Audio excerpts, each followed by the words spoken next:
Jennifer's Body, it was just like we recognized the toxicity in their relationship and also just the sexualization of Jennifer. It was just like, can we not? Yeah.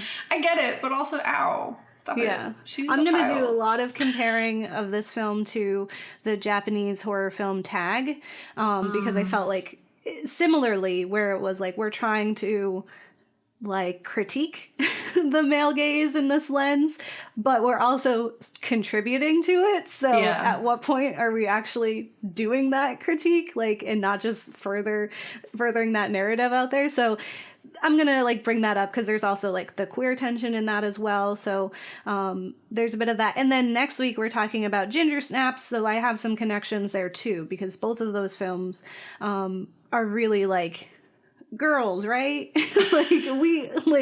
We're out here and we have experiences too. And we want people to hear about it. Horror films. Yeah. Do it. They're doing it. All right, let's dive in. Let's do it. So Jennifer's Body is from 2009. It definitely is. When you're watching it, you know for sure, because the aesthetic is very 2009. There's many tiny sweatshirts from probably Aeropostale and like all of those things from when I was growing up, and I was like, yeah, this is right. But for people who might not know, Jennifer's Body is about a newly possessed high school cheerleader turns into a succubus who specializes in killing her male classmates. Can her best friend put an end to the horror? And it's directed by Karen Kusama and written by Diablo Cody. And that was like super exciting. I have like a shirt that says directed by Karen Kusama in the same font and everything, because I was like, I really appreciate the work that she did in this film, even like because it wasn't her fault.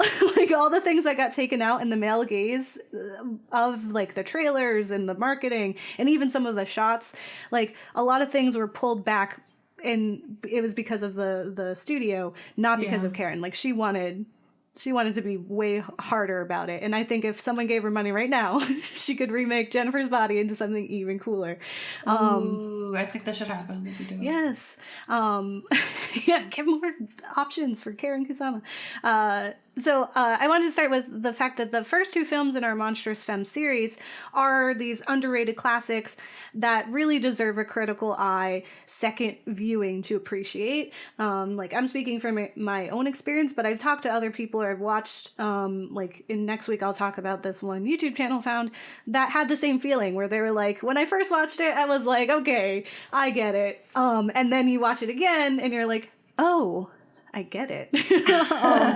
And with Jennifer's Body, I was really guilty of not truly appreciating the film the first time. And I was really wanting more from the film while not actually accepting what it had to offer given the time, which is another big barrier too, is like we're looking at it through this lens where we live in a world where we can really demand more.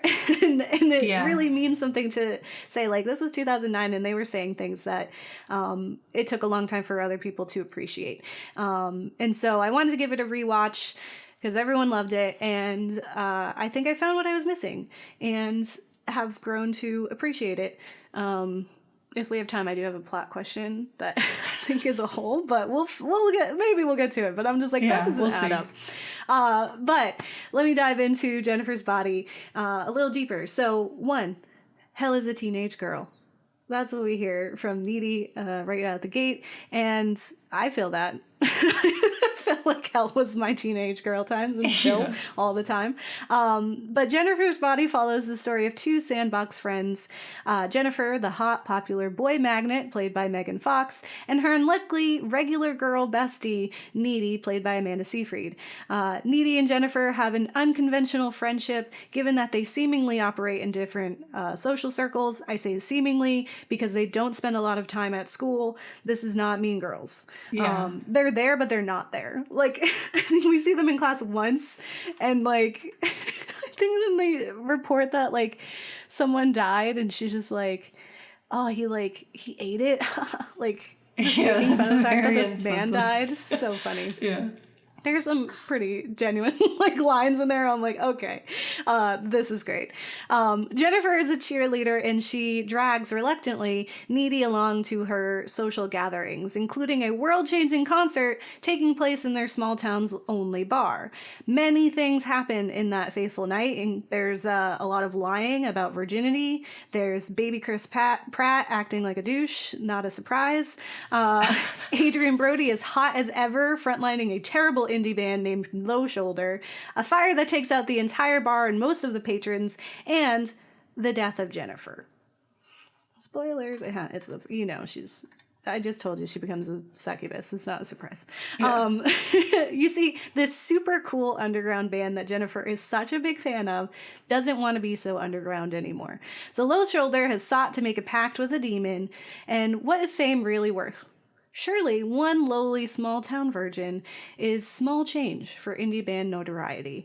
And after the abrupt fire, the boys usher Jennifer into a shady white van, which Needy allows her to get into, and with, honestly, not much resistance at all. I get that shock is real, but that's your best friend getting into a creepy pedo van. I remember you texting me, Kat, there's no way I'm letting you into a van. Yeah, literally, so I am running as if I am a rhino, head first into this van, and they will let you out of the van, or they will have to physically fight me. Or I'm just going with you, and we're both going to get murdered. And it's one or the other. It is honestly... I get it. Shock. I think that's what it was. But also, it's there's... low-key, it's do you actually like Jennifer Needy? Do you? As a human, as a person, do you? Or do you want to own her just as much as she wants to own you? And that's there's a lot of that's happening in here. And she really, because Jennifer snaps at her, but it just showed they have never had a healthy relationship. And it's all what we can give and take from each other instead of what we can do for each other and care. So Jennifer, once in the van, picks up pretty quickly how dangerous this is. After she kind of snaps at Needy, she kind of comes to, because she was in a daze. That whole time she was in a daze, and Needy had to save her. There was a lot going on, and so she realizes she is in this creepy van surrounded by a bunch of dudes, and she is a young girl. Everyone remember, she is in high school. And she even asks one of them if they're gonna rape her. She flat out is this is danger situation. And she ends up doubling down on the virgin theory in hopes that it would turn them off. And while all this is happening, Needy is home calling her boyfriend, and low grade freaking out about all the deaths that occurred in front of her teenage eyes and the willing abduction of her supposed best friend. Then she quickly encounters the new Jennifer, who is at first a mess, and clearly something terrible has happened, but after, vomiting up a lot of black goo and devouring a chicken from Boston Market, which Needy's my mom got that from Boston Market. And she's rah. It's what is this conversation we're having right now? Floor chicken. She's clearly something terrible happened to her, and you're eating our chicken. We need to call somebody. Why is this your reaction? 90% of the interactions are happening while they're either both in shock or one of them is in shock, they're in high school. I get it. It's just awesome. Yes. Why is the floor chicken, the focus of the stress right now? She is covered in blood. Yeah. But, yeah. That's how it is. That's how Needy is.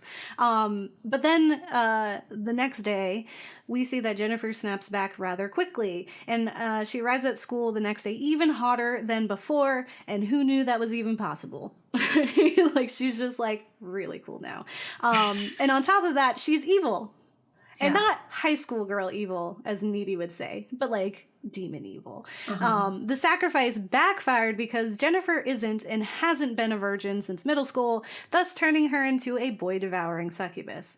And what happens next is your typical teen slasher movie antics, Needy raiding the small occult section of the school library. Did your high school have a small occult section? I don't think mine did. I don't think so either. I feel maybe the local library. Google kind of existed by the time I was in high school. Yeah.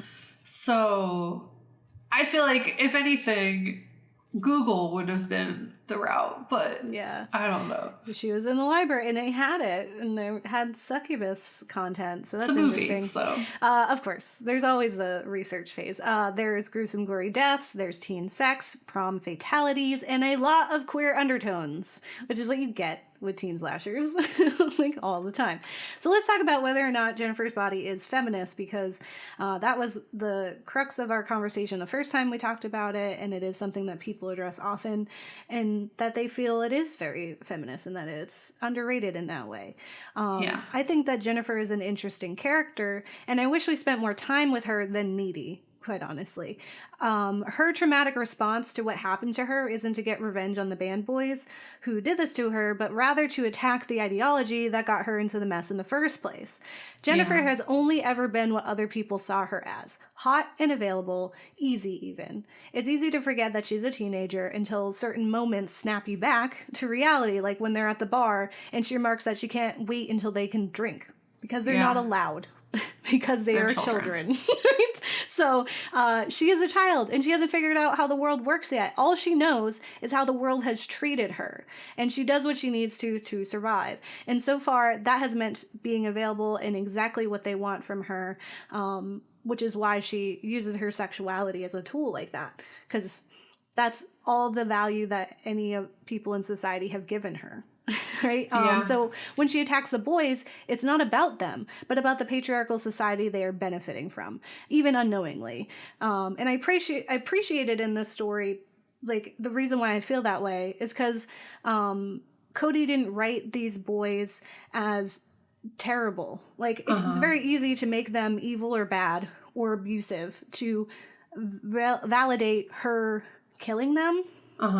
But that takes away from it, because it's not about them. Like, she's not killing them because they're bad. She's killing them because the whole thing is bad. Because that's like all society. She knows. Like, where she could have, where Cody could have easily made the jock a douche, she instead made him really sensitive, and he's crying over the loss of his best friend. In the emo boy, she brought clarity and respect, not the response you expect from a young boy in a horror movie that's greeted by a seductive Megan Fox. But the whole time he's like, are you cool? Is this okay? Like, he checks on her. So you feel bad when he's murdered. Which, when you think about feminism, that's really it, right? Well, it's not just trash, like right? Individual dudes who suck. It's literally like the patriarchy is systemic, just like other systems of oppression, and that just because there are good dudes doesn't invalidate the fact that the system actively hurts people. Yeah. And I mean, even before she goes out with the emo boy, she mentions, like, she gets asked out all the time. She says it to Needy. And there's this, like, they never say it like she does say, like, he's a good guy or whatever, but it's never like not in that way, like he's a good guy, so you did it, or the nice guy, whatever. But there's clearly, like, Needy is like, yeah, you get asked out all the time, but this one is different, and, like, you owe him. Like, there's this, like, kind of undertension of, like, you owe him just because he's not like the other ones, and that, like, you can see that kind of occur to Jennifer in that conversation where she's like, okay, fine, then I will go out with him. And she ends up, like, eating him. But, like, she's just very upset that, like, people come up to me and they have the audacity to think that I have to give them something. I have to give them the time of day. I have to go on a date with them just because they asked me. And I, like, that's all that I am here. And Needy is also doubling down and verifying that fact for you. So she's mad, and so she eats this boy, regardless of if he actually is a nice boy. It's not about him. Needy's boyfriend is offered pepper spray, his mother noting that there's a crazed killer out there targeting young boys, and it's an unfamiliar concept in horror to have boys in peril, which is one of the things that I really loved about it the first time I watched it. I was like, that's really cool, I love it. The existence of a hot succubus that preys on young men and played by Megan Fox could have pivoted the story in an entirely different direction. From what we'll see in Cat's section, there's already quite a lot of rhetoric around this stance of the empowered woman. When we first covered Jennifer's Body, I spent a lot of time covering Barbara Creed's The Monstrous Feminine, Film, Feminism, and Psychoanalysis, where she explores the ways in which horror has been used to portray society's fear of women, specifically empowered, powerful, and sexual women. And how naughty that is. Like, you're evil because you know what sex is like and that it's good sometimes. Yeah. And it's terribly easy to villainize an over-sexualized and strong female character like Jennifer. I mean, the film is titled Jennifer's Body. Not What Happened to Jennifer, or Jennifer Empowered Succubus, or Lost Girl. Jennifer's body is an item, an object that this film revolves around. The film is far from subtle. Yeah. If I'm being honest, even though I enjoyed the film significantly more in this rewatch, I was still disappointed with the treatment of Jennifer. Jennifer is hurting and has been hurt. Yet we never really get to spend time with that pain, and we never give Jennifer the patience for redemption. Needy is, quite honestly, a terrible friend. She let her get in the van, first of all. You already know how I feel about that. But she also jumps entirely too quickly to Jennifer is evil before taking time to meet her where she is to help. Like, she was just like, oh, she's evil. I knew that was always going to happen. Because she there was like really this centering. I guess the film like did that to her in a lot of ways too for Needy. But there was the way like she centered herself by Jennifer's trauma that was really gross. Yeah. Where she was like, this horrible thing happened to you, but now we're going to talk about everything horrible you've ever done to me as if this is the time for that.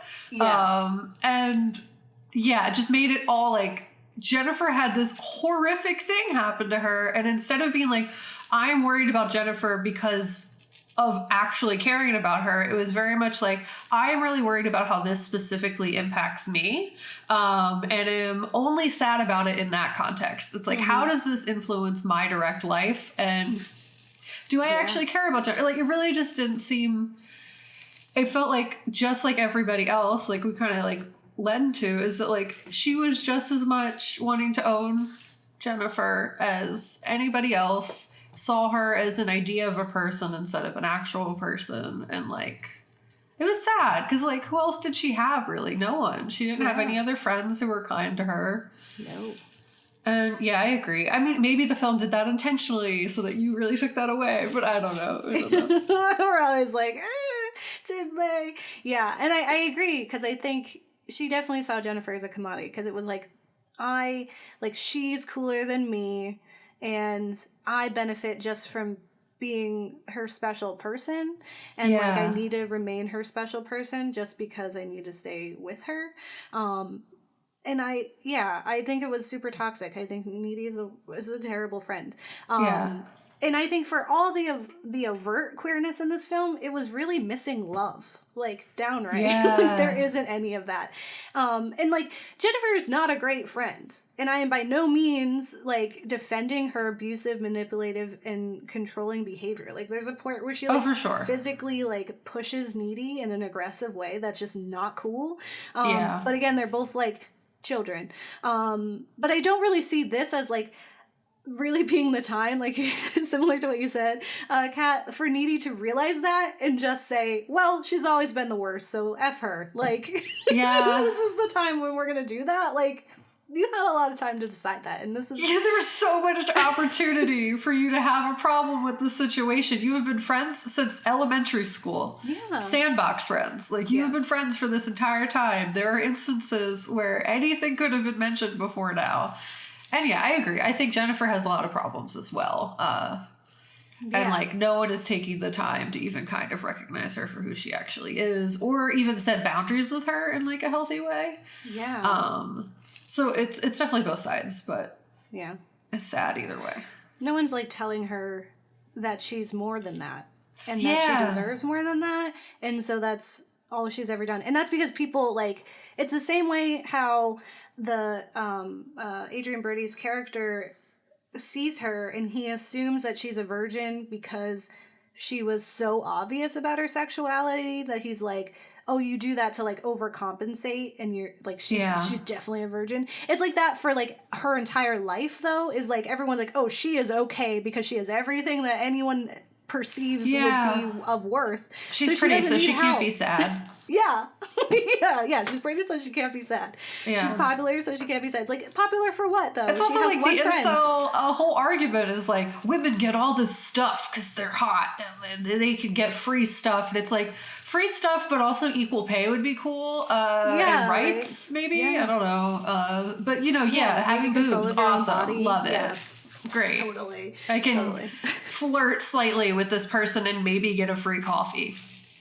Yay. Yeah, or she's like, I'll get the you know, the free beers from the bar, but then, you know, same scene, she ends up in a van with men who think she is so worth less that they murder her.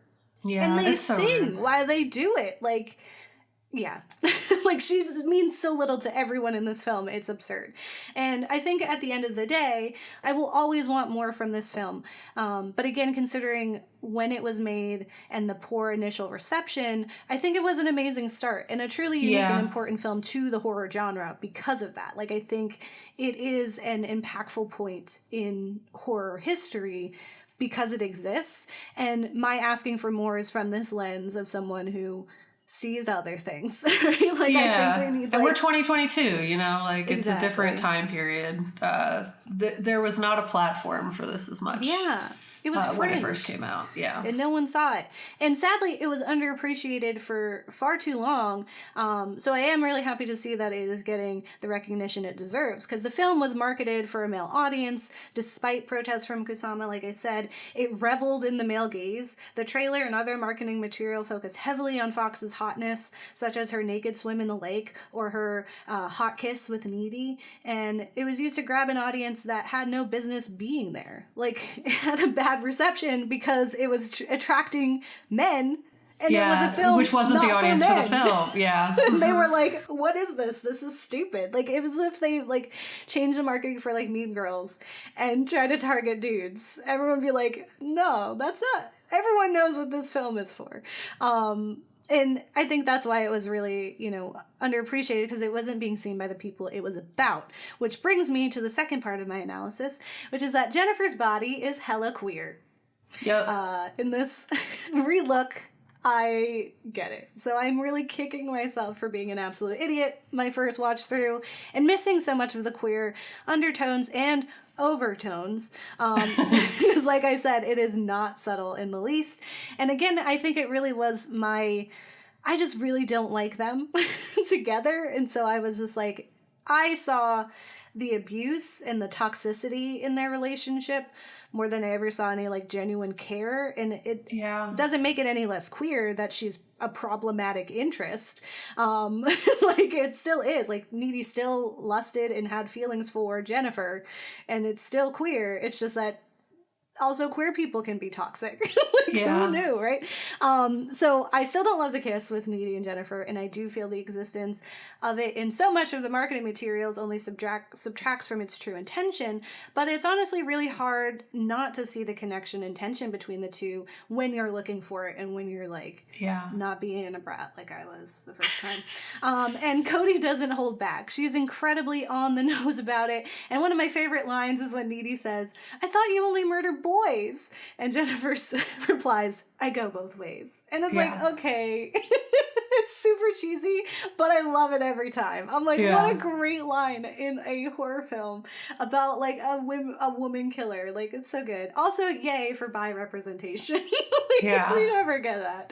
So yay. One girl even uses the phrase lesbigay, which is weird because there's already a term for that and it's lesbian. If you were halfway there, girl. It's just lesbian. You could have just said the regular word. But it's not lesbigay. She's lesbian. It's 100% because she's trying to make fun and not, like, it's literally to be rude. Yeah. So she invented her own little, like, slur of sorts. Yeah, it was lesbigay. Because, like, gay was, like, a slur, especially, like, during our youth, too. It was, like, early 2000s, 90s, right? Yeah. Whereas, like, lesbian maybe had a different connotation to it, and there's probably a different vision, especially in 2009, of what a lesbian even looks like. So... Yeah. Yeah. So we'll see. Anyway, when she said that, I was like, there's already a word.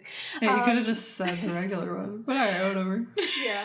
So like I said, Needy and Jennifer reminded me a lot of Mitsuko and Kiko from Tag, which we covered in our Good Ghouls Gone Bad series last year. And the reason why I saw that is that there's these two friends who clearly have a stronger than usual bond that borders on sexual tension and repressed urges. Like, when you think about it, would Mitsuko and Kiko be different if it were allowed? And the same thing with Jennifer and Needy. If it was more accepted, maybe they wouldn't have had this issue in the first place. They could have just tried it out, realized that they're not good for each other, and moved on. Yeah. Instead, they gotta repress it and then lash out and eat boys. It's ridiculous. With this new intentional viewing of the film, I picked up on that hint of love and tension these two friends had. Needy really aches to impress and satisfy Jennifer, partly to keep her interested, but also because I think she truly like appreciates Jennifer to some degree. Like, she does have this like ownership to her, and she needs that. There's clear codependency issues here. Yeah. And we'll and get also that like next week seeing too. in Jennifer things that she did not have the confidence to exhibit herself. Like, there was definitely an envy that went into that as well. At least in my opinion. Like, it seemed like she really wished she could be as confident as Jennifer, and like there was some resentment because of that. Yeah, like even when Jennifer gets hotter because of this whole thing, it's like she's just bitter that she's hotter. Not that like she might be a monster.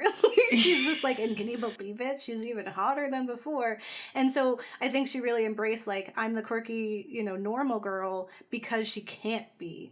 Yeah, I wear glasses and I'm not as cool and wear giant sleeves to prom. Maybe I'm compensating by dating this incredibly regular boy. Yeah. Because I don't need you. I need regular. Jennifer hasn't figured out what authentic love and desire looks like, and so her interpretation of it comes out all wrong for Needy. It becomes controlling and abusive. Like, she's just never seen what that's supposed to look like, and she's never been respected in a way where she can confidently say, I deserve this. Because she doesn't know what she deserves. She doesn't even know what she wants.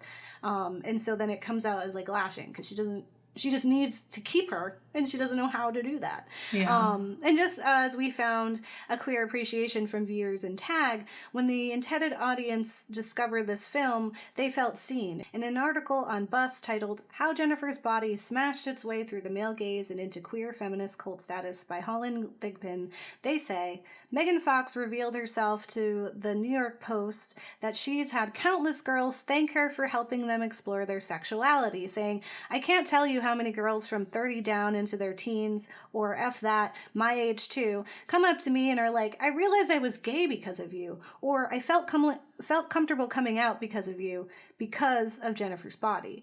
If my purpose on earth was to help one girl come out of the closet and feel okay about it, I had an amazing purpose here. And there are moments where this connection is palpable in the film. And just like with Mitsuko and Kiko, they found those moments in secreted looks and soft, unassuming touches, as if those moments were just for them. And so too are those for Needy and Jennifer, whether it's Needy watching in awe from the bleachers as Jennifer lights up the entire gym.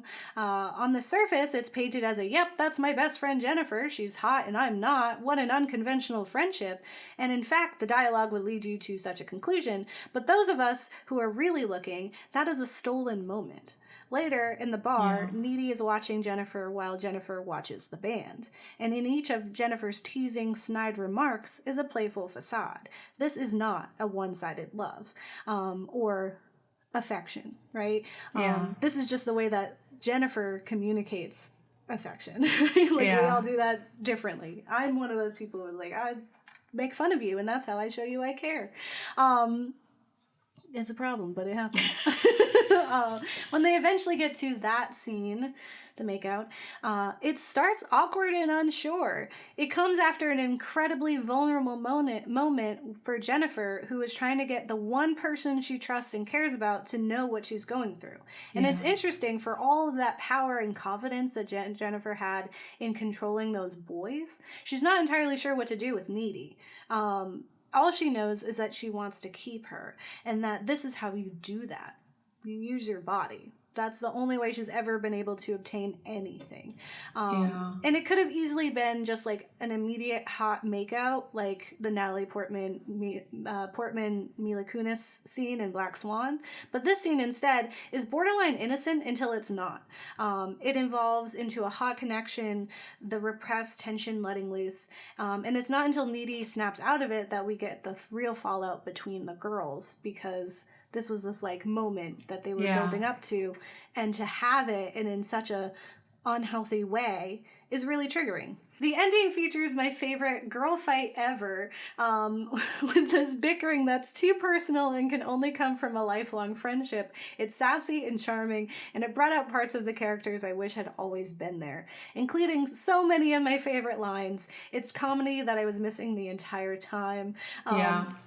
One of my favorites is Needy being like, you know what? You were never really a good friend. Even when we were little, you used to steal my toys and pour lemonade on my bed. And Jennifer says, and now I'm eating your boyfriend. See, at least I'm consistent. And I was like, that is the best line I've ever heard. That and like, she's like, oh, she can fly? And Needy's like, she's just floating. It's not that impressive. And I was like, this is the best snarky girl conversation I've ever seen. And I think it like really showcases the fact that this, if it was remade like with the actual one, like, because I feel like that was genuine, like the writing, you know what I mean? Like that was what they wanted it to be. And if that was seen throughout, instead of it just being like, men, look, Megan Fox is on screen doing hot stuff, which is like, Megan Fox can really act. Like if you look at any of those things, like throughout, like she is acting her entire, like she's doing a fantastic job. When they're like killing her, she's like really scared, and it's like terrifying to see her. And when she's kind of losing it and she's like painting on her face because she's like slowly dying, and you can tell she doesn't want to keep doing this. This is what she has to do. Like she's not super bright as a person, and she's like, I'm just surviving, and that means I gotta eat boys. But I think Megan Fox honestly was a really, really amazing actress and does not get enough credit for it. And I feel like if they were to remake the film, that they could really like lean into what was actually intended. I feel like now we're more in a time where there's an ask for that. Like the whole movie field right now is like trying to like reach for representation in different categories, because that's what like people are finally being like, we need it. Stop putting all these stupid people. I don't want to see any more heteronormative relationships. Get around here. And it's I think we're still like a little far away from getting it like on mainstream like TV and movies and stuff like that, but we're like way closer than we were before. And I feel like maybe now, if they were to remake the film, they could do some more authentically that was significantly less male gazy.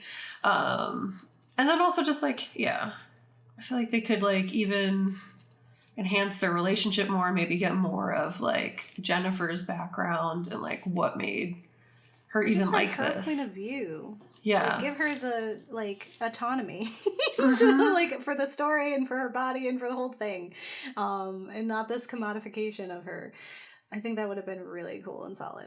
And like just really lean into the comedy at the end, because that's what like really honestly made the film so like memorable and funny, was like all the monster times afterwards.